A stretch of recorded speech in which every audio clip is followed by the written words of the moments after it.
Hello everyone and welcome back to my Days of Our Lives 21 YouTube channel. I hope you guys are having a wonderful day. Before we start, please hit the subscribe button and give this video a thumbs up. Okay, let's just jump right into the one thing I allowed. I do want to avoid like the pest this week, Constantine. Ever since the handover last Friday, I've been allowing. Wow, this show is a nice change of pace. And also Constantine showed up and everything I'd been abhorring all came submerging back. And that embezzlement setup made indeed less sense when Constantine banged the marriage up. It takes time to steal plutocrat. Constantine wouldn't just clear out the account she gave him in a many hours, also show up to the marriage with a smile on his face. And why would he indeed need to marry her if he got all that plutocrat? That's what I was allowing. But also at the marriage Justin got the alert that the trust account had been gutted out. It would be stupid for Constantine to move that presto. And I got the distinct print Maggie & Co. Where the bones? Who swiped it? Which was that always the plan?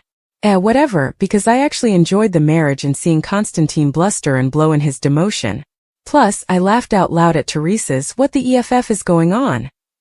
look on her face as Constantine tried cranking the pawn and Bonnie's maximum confusion as they chilled Constantine's falsehoods. Oh, and Alex's cheerful grin as Maggie told Constantine, "He's going to captivity," actually made me not detest him. In the end, I suppose this plot may nearly be rescued. I'm going to go out on a branch and say none of us were awaiting Constantine to spirit everyone that he sabotaged Victor's aeroplane and killed him. That makes all these once months so important creepier and darker as he also feed on Victor's widow and planned to kill Maggie as well. That's why he'd have gone through with the marriage, indeed if he formerly stole utmost of her plutocrat. Though wanting to do that with the pawn at the marriage was just stupid, dude. Everyone would know it was you. As for Maggie, as I get into then, this could have far-reaching consequences and really shake her. At this point, Constantine is, as I say in the caption, a dead man walking. Spoilers for coming week have someone getting shot, and the Kyriakis men being left with cryptic words from Constantine on his deathbed? Will a conflict go off for John's gun leaving him dead? Will Teresa step in and accidentally kill him? Will Xander eventually let loose his rage on the man? There's no way they can let him live, but he may cock commodity off that'll lead them to realizing the verity about Xander and Alex. Also again, Xander's mama could do that. The alternate, she shows up now that Bonnie and Sarah eventually called her. In any case, yes, we got 6 months of Constantine driving us all crazy, and I don't know if anything can make up for that, but this was a veritably welcome surprise. That's how you do a Friday thriller. Away in the Kyriakis family drama, we got a first look at a story that was dropped flat by the returning pins Alex and Kristen. That pivot felt like they took one look at the pairing and were like, oh hell no. But I appreciated how Alex refocused out to Kristen how numerous times Teresa slipped up. It's been a lot over the once many months, and sounded over-eager about effects like the plutocrat and covered with little falsehoods. Ignoring those has been as blatant as Maggie ignoring all of Constantine's red flags. I'm getting whiplash, however, as the returning pins set that quad straight. Kristen dropped Alex out of nowhere, Teresa slept with Brady, also ditched him within occurrences to get back with Alex.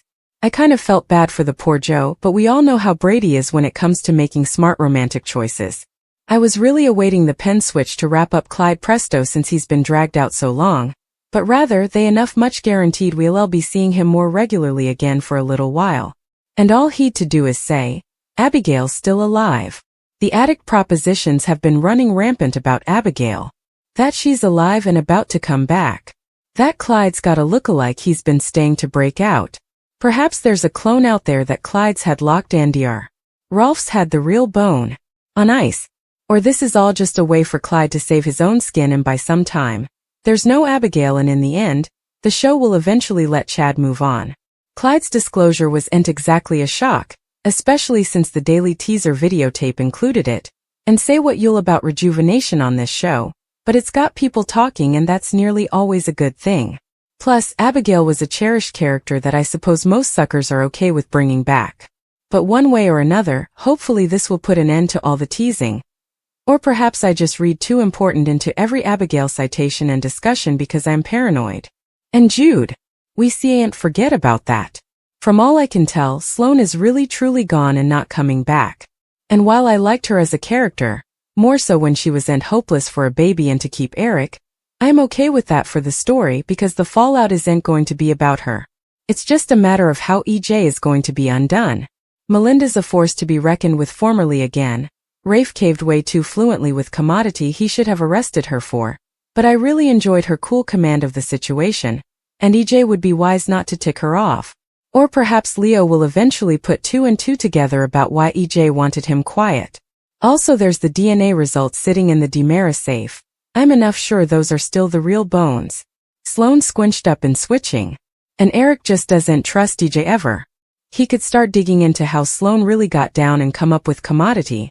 In the end, EJ's living on espoused time, and the longer this goes on, the worse it'll be for him when he loses Nicole and Jude. It's Emmy night, so rather of snarky slapdash studies, I wanted to leave you with commodity uplifting. Because when I spoke with many of the Days of Our Lives folks about the Emmys, it was clear how important everyone truly watched for each other. You can check out what Lindsay Godfrey, Sarah, had to say about the Day community then. And Tamara Braun Ava happily cheered on everyone who was nominated. Yes, she was looking forward to the ladies' lunch, which you can check out then, but she wasn't ready to stop there. It's so nice that people are probative in our field. She participated. And I don't understand why is it just the ladies' lunch and not everybody? I was allowing about that. I suppose everybody should get together and have lunch and support one another and love each other. As for Emily O'Brien, Teresa/Gwen, I'm just looking forward to celebrating with all my fellow classmates. We've got Wally, Kurth, Justin, and Eric, Martsolf, Brady, and me and Lindsay and Tamara, and in real life we get on so well. So the fact that the 5 of us have a nomination is just, I don't know. When it's like a gift. So I just can't stay. Neither can I. So good luck tonight, everyone at Days of Our Lives and the Day community. Ava took off to catch up with Harris, so that left Chad to speak with Lucas alone. Chad admitted that Clyde was now claiming Abigail was alive, so he mulled over the possibility that it was true. Lucas allowed. It was far more likely that Clyde was saying whatever it took to save his own skin. Since Chad set up Abigail's body himself, Lucas reminded him of that, and eventually hugged him in a moment of grief.